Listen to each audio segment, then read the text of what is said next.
गिबिथारावनो आङो गासै बिटिआरनि नायगिरि रायजो राजा आइ आफा बिदा फंबायनिसिम आसाम प्रदेश कंग्रेस कमिटिनि जानानै आरो चिरां जिल्ला कंग्रेस कमिटिनि जानानै बयनिसिमबो खुलुमनाय जासिदों खुलुमगोरदों। नोंगौ दिनै जोंहा मैया गुवाहाटीयाव बबेबा मोनसे हटेलावहाय जोंनि कंग्रेसनि माखासे दैदेनगिरिफोर आरो बिपिएफनि माखासे दैदेनगिरिफोरजों बबेबा साहा लोंनायावनो ओंखाम जानायावहाय सौग्रावलायनानै मोजां गाज्रि रायलायलायदों। दा बावहायनो गोबां माने मिडियानि गेजेरजों रायजो राजाफ्रा बिराद दावराव दावसि जादों जे बिपिएफजों आरो कंग्रेसजों एलायन्स जासिगोन नामा, बा बिपिएफआ इन्डिया एलायन्सआव रायलायनानै क'क्राझार 1 नं लकसभाखौ आवग्रिनानै लासिगोन नामा, कंग्रेसनिफ्राय होनाय नंला नामा, गर्जन बिथाङा मोननाय नंला नामा। दा बेबायदि जोंनि वार्कारफोरनिफ्राय खोब दुं हाव हाव गोबां एखे दावराव दावसि जादों जे जों इसेबां खस्थ' खालामनानै दिनै कंग्रेसआव दैखोफिनबाय, दा बावहाय एपिसिसिआ मा खालामनो सानखो। दा बियो नंगौ आं जेरै सिगाङाव होननाय बायदि जे बियो एक्सुवेलि रायलायनाय नङा, बिथांमोनहा हटेलाव लामायाव सामायाव बोरैबा लोगो मोनफ्लांनानै ज' जाजाय सावरायनायसो। दा बेफोरबायदिखौ जोङो बेबायदि साननाङा, खारन पलिटिक्सआ आलदा, पार्सनेल मेटारा आलदा। जों पलिटिक्सआव जेसेबांखि दावराव दावसि गुदु गुदा गावजों गाव बुखिलाया मानो, खिन्थु बेक्तिगत जिबनाव जों रायलायनांगोन, हेन्डसेक लालायनांगोन। दा बेनिसो दा बेखायनो आङो खावलायदों जे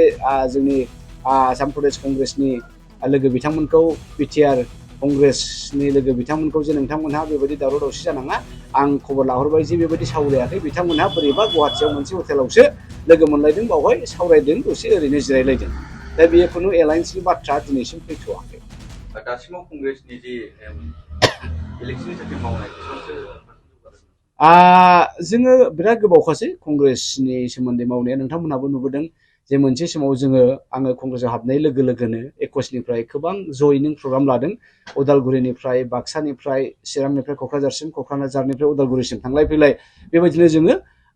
जयनिं प्रग्राम एखमबा 400 जन, एखमबा 500 जन, एखमबा 700 जन, एखमबा 800 जन बेबायदिबो लाबाय थादों। दा बे हिसाबै जोंहा जोंनि ब्लकफोरा गासिबो रेडि जाजोब्बाय। गासै क'क्राझाराव जोंहा 12टा ब्लक दङ, चिराङाव जोंहा 7टा ब्लक दङ, आरो जोंहा बाक्सायाव गासै 6टा ब्लक दङ। बे गासिबो रेडि जाजोब्बाय। बेजों लोगोसे बुथफ्राबो रेडि जाबाय। माखासे एसे एनै मोनसे माबायावहाय ब्लकआव बेबायदिनो 6टा 7टा जोङो हायाखै। बेनि अनगायै जोंना बुथ लेभेलावबो रेडि जाबाय, बिएलएफ्राबो रेडि जाजोब्बाय। दा बे हिसाबै जोङो कंग्रेसआ फैबाय थानाय जे लकसभा बिसायख'थि बावहाय जोङो एखेबारे थियारि जानानै दङ। माबेबा पलिटिकेल हान्जाया कंग्रेसनि थाखाय फेक्टर बिदि दं नामा लकसभा इलेक्शननि थाखाय? डेफिनेटलि कंग्रेसनि थाखाय इउपिपिएलआबो फेक्टर, बिपिएफबो फेक्टर। खारन नाय, बिथांमोना थाखा फैसायै जोंनिख्रुइ बोलोगोरासिन, आरो मानसिनि मावग्रा संखियाबो बिथांमोनहा जोंनिफ्राय बोलोगोरासिन। खिन्थु इसुखौ नायदो आरो दिनैनि दिनाव इसुखौ। दा बिपिएफआ नंगौ कंग्रेसखौहाय गावसोरखौ मदद होजानो लुबैदों। जों गोदो होदोंबो बिथांमोनखौ। तरुण गगৈ साहाबनि दिनावहाय जों बिथांमोननो 17 बोसोर गभर्नमेन्ट दानो होदों। खिन्थु जेब्ला बिथांमोना पावाराव दंमोन, बिथांमोना कंग्रेसखौ एखेबारे नायथ्राखै, एसेबो अनसायथाराखै। बे हिसाबै कंग्रेसआ दाब्ले थैथाबनानै थादों। दा आरोबाव बिथांमोना बे समाव जेब्लानाखि बिजेपिआ पावाराव फैबाय, कंग्रेसआव जालदाब गोनां बिजेपिआव थांबाय। दा बेबायदिनो बिजेपिजों थाबाय, दा बिजेपिजों बिथांमोना जोगार जाबाय। दा बेबायदिनो ओजों कंग्रेसजोंहाय बोरैबा एलायन्स जानानै क'क्राझारखौ जों कंग्रेसनि मददजों देरहाहोनो हायो नामा। दा जोङो बेबायदि नुदों। फारसेथिं इउपिपिएलआबो बेखौनो लादों जे कंग्रेसआ गेलेबा हामगौ, बोरैबा बे मुस्लिम भटखौ कंग्रेसआ बोनानै लागोन, जोङो बर'नि मेजरिटि भटजों, राजबंशिनि भटजों, बेंगलनि भटजों जोङो थल' ओंखारलांदों। दा बेखायनो दिनैनि जे लकसभा इलेक्सनाव एक्सुवेलि इउपिपिएलआबो कंग्रेसखौ नांगौ, बिपिएफआबो कंग्रेसखौ नांगौ। खिन्थु गोनां बाथ्राया नैबेसो, आङो बिपिएफनि सापर्टार बिथांमोननिसिम बेखौनो खावलायनो नागिरदों, बिपिएफआ दिनै देरहानो थाखाय खोब गोब्राब जागोन, इउपिपिएलआबो देरहानो थाखाय गोब्राब जागोन। बिपिएफआ लुबैदोंबा जे कंग्रेसआ गावसोरखौ समर्थन होथों, थिग दङ, लुबैनायाव बाहाय जेबो हामा थाया, बुजा बुजि मिलायोबा मोजां। खिन्थु बाथ्राया ओरैसो, जुदि कंग्रेसआ 1 नं क'क्राझार लकसभायाव जुदि केन्डिडेट होआब्ला, सिगाङाव जेरै इउपिपिएलखौ फेजेननानै, बिपिएफखौ फेजेननानै जिएसपिआ ब्लड बारलांदों, एबारावबो एखे जागोन। दा ओंखायनो आं खावलायनो लुगैदों जे बिपिएफनि भटार्स बिथांमोननिसिम, इउपिपिएलनि भटार्स बिथांमोननिसिम, जे नोंथांमोना माखौ बेबायदिनो हांखुर जालाबायदों। दा बेखायनो थाल्लायै बाथ्राया बेनोखा जे एबाराव जुदि कंग्रेसआ जुदि टिकेट होआब्ला क'क्राझार 1 नं लकसभायाव बिपिएफआबो देरहाया, इउपिपिएलआबो देरहाया। खारन बर'नि भटआ नंगौ एबाराव बांसिन दङ, थेवब्लाबो 5.5 लाख बा 5 लाखआ थाल्ला गावगोन मोननैजों। मोननैजों गावगोन दा बेखाय 60% नान बर' भटफ्रा ज' जायोब्ला बहा नों बिपिएफआ देरहागोन बहा नों इउपिपिएलआ देरहागोन दा बेखायनो आं बेखौसो खावलायनो सानदों जे बिपिएफआ पलिटिकेल पार्टी हिसाबै बिथांमोना गावसिनि पार्टिखौ सब समाय सानगोन इउपिपिएलआबो सानगोन खिन्थु रायजो राजा जायफ्रा समर्थन खालामगोन भट होनानै सोरखौबा देरहाहोनो सानदोंब्ला बे एखे नंखायथार दा बेखायनो नोंथांमोना बिपिएफनि भटार्सफोरखौ आं खावलायनो सानबाय इउपिपिएलनि भटार्सखौबो खावलायनो सानबाय जिहेतु नोंथांमोना नोंसोर गोजायै गेलेयोब्ला देरहाखाया नब कुमार सरनिया नङाब्लाबो सोरबा शब्दराम राभाखौ लाबोनानै बिथांमोना एबाराव केन्डिडेट फसंगोन क्लियार जाथारबाय आं बेखौ मिथिबाय दा बेनि बेलायावहाय नों इउपिपिएलआ नोंसोर देरहायाबा बिपिएफआबो नोंसोर गोजा देरहाखायाबा कंग्रेसखौ समर्थन होदो नोंथांमोननि जानानैबो आं मावगोन खारन गासै बिटिसिनि जानानै बाहाय मा बिपिएफ मा इउपिपिएल मा कंग्रेस जों देरहानाय लोगो लोगोनो जों गासै जोंनि समस्थियाव जा गोग्लैयो बयनिबो मोजांनि थाखाय आङो मावनो राजि दा बेखायनो रायजो राजा नोंथांमोनजों खावलायबाय जे गोदाव सोराव सानलाबायनानै लाब गैया नोंथांमोना गले गले खननै नाजाबाय दे 10 बोसोर खननैयावबो बिपिएफआ सानदोंमोन जोंनो देरहाथारगोन फुद्दा बोरोथो माथो देरहादिया इउपिपिएलआबो सानदोंमोन जोंनो देरहाथारगोन फुद्दा बोरो माथो देरहाथारदिया नब कुमार सरनयासो ग्राव खननैबो देरहालांबाय एबारबो बेनो जागोन नोंथांमोना जुदि सानोबा गर्जन थिफुदलाया बिराद खुगा देरहाया माया मानो लेक्सार होदों नङा आं थिफुदला नङा इस्युखौ नाय भट पेटार्नखौ नाय बर'फोरनि भटआ 5 लाख सामथिं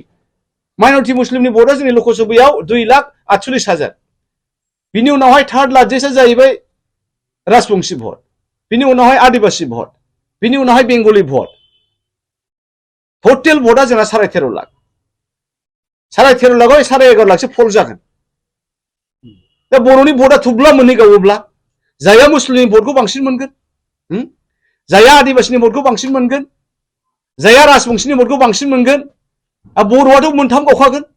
कंग्रेसआवबो होगोन बिपिएफआवबो होगोन इउपिपिएलआव होगोन दा आंनि देरहानायनि अंकखौ आं खोन्थानो रायजो राजाफोरनो बर' भटआ मोनथाम गावगोन दे बिपिएफआ एसे बांसिन मोनथों दे इउपिपिएलआबो बांसिन मोनथों थेवब्लाबो कंग्रेसआबो 20% भटखौ मोनथारगोन सियरथार दानिया मुस्लिम भटखौ मुस्लिमफ्रा ओरैबायदिखा नों केम्पेइनबो खालामनाङा दिनैनि तारिखाव बिटिसिटा बेलेग बुस्थु बिपिएफरा আমি বিপিএফকে ভোট দিব বিটিসির মধ্যে আমি ইউপিপিএল দিব কিন্তু এই লোকসভা নির্বাচনে আমি চান্সটা নিবার পাই না আমি জেনে থেনে কংগ্রেসটা দিল্লির মধ্যে বিছরাই ওই জন্য আমি কংগ্রেসকে দিব মেগন মেসেমনানি 70% माइनरिटी मुस्लिम भटखौ कंग्रेसआ मोनगोन दानिया बर' भटआ 20% थाबाय आदिबासीया मानो होनो आदिबासीना मोनथाम इस्यु दङ एक नाम्बार इस्युआ जाहैबाय मैया दाखालि डेभेलपमेन्ट काउन्सिलनि एकर्ड जाबाय फैसाया गैया बोराबनानै दङ बिथांमोननि जनजाति खरन इस्यु दङ बिथांमोननि माबा साहित्यनि बाथ्रा दङ बिथांमोननि स्क्रिप्ट नांगौ रमान स्क्रिप्ट बिदों बिथांमोना माबा उरिसानि हर माबा स्क्रिप्टखौ होनो नागिरदों दा गले गले थगायनानै दोनबाय थादों ओंखायनो आदिबासी भटआबो बे 1,75,000 भटआ कंग्रेसनाव 1 लाख फैगोन दा राजबंशी भट राजबंशीयाबो एबार गावगोन कारण बिजेपिया बिथांमोननो सेटेलाइट काउन्सिल होबाय फुद्दाफोर ओरैनो नामके आवाज ना बाजेटआनो दङ ना अफिसियेल मेटारानो जायो दा बिथांमोनाबो जनजाति खरन दङ जेबो जाया बिजेपिया गले गले थगायबाय एबार राजबंशी भटआबो गावगोन दा 2 लाखआव जुदि कंग्रेसआ 50,000 मोनोब्लाबो दा बेखायनो एबारनि भटआ कंग्रेस देरहानायनि अंकआ बिराद क्लियारसिन नोंथांमोनहा बिपिएफनि भटारफोरखौ आं खावलायनो सानदों दोंदों बाबा मिसा मिसि देरहायाबो मायाबो नोंथांमोनहा बाबालाबायनानै लाब गैया ज' जाजाय फैनानै एखे दामा दामि फैनानै कंग्रेसखौ मदद होदो कंग्रेसनिफ्राय जोङो दिल्लीयाव थांगोन आरो बे बड'लेण्ड हालामावहाय जोङो जाति जनगोष्ठी राव भाषा धोरोम बासिया जासे जोङो डेभेलपमेन्टखौ लाबोगोन कारण जोंनि मेन उद्देश्यआनो डेभेलपमेन्ट जोंनि लाइमोनफोरनो साख्रि बाख्रि नांगौ जोंनि इन्डास्ट्रि नांगौ दिनै आङो बे चिरांनि अन्थाइ खनियाव बेरायजोबबाय आयौ आं दाखालि होननायखौ बै लावख्रिगुरियाव ये सोना का ये पत्थर नहीं है ये सोना है ये रूपा है ये चांदी होननाया नंमारगौ किलु पल सम्पत्ति चिराङाव किलु पल सम्पत्ति बे बाला अन्थायानो आहाथ' सन्देहआव सोरबा फानखुमाजोबबाय दां हेमन्तनो खावसे नों जादो सार प्रमदनो नोंबो खावसे जादो आंबो खावसे लानोसै ओरै सेरादार बेदारनो राननानै बहा जोंहा रिभिनिउ मोननांगौ जाखो दा बेफोरबायदि गोदाव सोराव गभर्नमेन्ट गाव गावनि सिपिखौ नायग्रोनाय गाव गावनि फेमिलिखौ नायग्रोनाय बेबायदि लिडारफ्रा दिनै जोंनि हालामाव उन्नति आरो गोजोननायखौ लाबोआ दा बेखायनो बयनोबो समानथाय नांगौबा कंग्रेसनो भट हो एबार कंग्रेसआ दिल्लीयाव गभर्नमेन्ट बानायगोन आरो सारा भारतआवनो जोङो मिलिजुलि इउनिटि इन डाइभारसिटिखौ जों लाबोफिनगोन आरो मोनसे खोथा होनबावनि आङो रायजोफोरनो एबाराव जोङो दिल्लीयाव बोरै गभर्नमेन्ट दागोन आं खोन्थानो एक नम्बर साउथ इण्डियायावहाय 130 जन एमपि दङ गासै 543 130 जन नाव बिजेपिया 10 जनबो मोना होमबा 120 जना थाखाबाय बिनिफ्राय जोंहा इउपियावहाय समाजवादी पार्टी अखिलेश यादवजों कंग्रेसजों एलायन्सआ मिलायबाय बिसोर गासिखौबो लाजोबबाय जोंनो 17ता होबाय दे थेवब्लाबो एलायन्सआ फैथों मध्य प्रदेशआव एलायन्सआ मिलिबाय जोंहा महाराष्ट्रआवबो एलायन्सआ मिलिबाय बिजेपियावबो एलायन्सआ मिलिबाय जोंहा बेंगलावबो एलायन्सआ मिलिबाय दा बेखायनो जोङो बांद्राय मेजरिटियाव देरहानाय नङा एखे थाना थानि 72 बानो देरहायो दा बेखायनो क'क्राझारा ओरैबायदि इम्पर्टेन्ट जागोन जे एबाराव जुदि क'क्राझारनि सिटआ देरहानानै थाङोब्ला बे गभर्नमेन्ट दानायाव बिराद डिसाइडिं फेक्टर जाहैगोन इउपिपिलाथ' बिजेपिखौसो बिजेपिनिखा नालाय दा नोंथांनि जायफोरखौ जों सैया दिनै बिजेपिखौ धोरोम लानानै बासिग्रा राव लानानै बासिग्रा जाति भाषा लानानै बासिग्रा गणतन्त्रखौ डिस्ट्रय खालामग्रा दा सैया नाथाय इउपिपिनो होनाय लोगो लोगो बिजेपिनो होनाय जाबाय दा बिपिएफआबो बेनो जागोन दा बिपिएफआ सासेल' एमपिया बहा गभर्नमेन्ट दाहैगोन दे दायाना दा बेखाय खनसेबाव खावलायनो सानदों एबार इन्डिया एलायन्सआव राहुल गान्धीयानो प्रधान मन्त्रि जागोन बेखायनो नोंथांमोना जयैनो गोरोन्थि खालामाजासे कंग्रेसनि भट होनानै कंग्रेसनि केन्डिडेटखौ देरहाहोदो बिपिएफ आरो इउपिपिएलखौ डेलि जयनिं प्रग्राम हाबाफारि लानायखौ जों नुदों नैबे फैबाय थानाय बिसायख'थि एमपि बिसायख'थिनि थाखाय नोंथांमोननि बे जयनिं हाबाफारि लानाया बेसेबांसो साक्सेसफुल महर मोनगोन बेखौ नोंथाङा ना बे जिनिसा जोङो गुबुन स्टेटनि गुबुन रायजोनिखौबो एसे नायनांगोन आरो जोंनिजोंबो जों तुलना खालामनांगोन जे सिगांफ्रावबो बेबायदिनो गोबां जयनिं जादों इउपिपिएलआव एमपि इलेक्सननि सिगां जयनिं जादों इउपिपिएलआवबो जयनिं जादों खिन्थु बिथांमोनहा देरहायाखै जे दाना ओरैबायदिसो जयनिंआ साधारन मानसिफ्रा सब समय गोजावबाय थाखायो बिथांमोनहा जेरावहाय सुबिदा मोनगोन बेहाय जयनिं जागोन जों मैया दाखालिसो नैबेहाय जोंनि तुलसिबिलनि अफिस खाथियावहाय इउपिपिएलनि जयनिं प्रग्राम जादों बिथांमोनाव 1000सो जयनिं जादों जाहैदों दा जोंनिनो अफिस खाथि नालाय ओमफ्राय माखासे सांबादिकफ्रा थांदों सोंहैदों जे नोङो बबे पार्टिनिमोन आं ओरैनो दङ जोङो इउपिपिएलआव जयनिं जादों दा मानो जयनिं जादों 300 थाखा होयो 500 थाखा होयो औ दा इउपिपिएलआव जयनिं जायोबानो 300 थाखा होयो 500 थाखा होयो बिपिएफआवबो जयनिं जाबानो 300 थाखा होयो 500 थाखा होयो आं खोन्थानि कंग्रेसआ दिनैहाय जुदि 300 थाखा आरो 500 थाखा होयोबा जों सानफ्रामबो 1000 जयनिं जाहोनो हायो दा बै भटार्सफ्रा जाहैबाय फ्लटिं भटार्स बिसोरो जे नोंनो गाबोन भट होथारगोन बिनि जेबो गोरोन्थि गैया दा बेखाय बे जिनिसखौ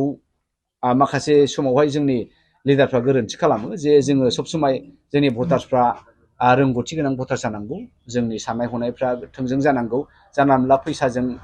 मानसिफोरखौ लब देखायनानै जोबनायावहाय नोङो जेबो फिथाइ थाहैया दिनै नोङो बिपिएफआ गावसोरनो गिनांदों मोनसे समाव बिसोर गिलु बालु फैसानि गेम गेलेजोब्बाय दिनै बे जिनिसा बेमार बायदि जानानै थाबाय दा बेखायनो अबेबा जिनिसखौ जोङो साबधान होनाया मोजां नायै जोङो मानसिफोरखौ जयेन जानो हायोबा जाया मावनो हागोन बेफोर आलादा खोथा खिन्थु बे साधारन कमन मानसिफ्रा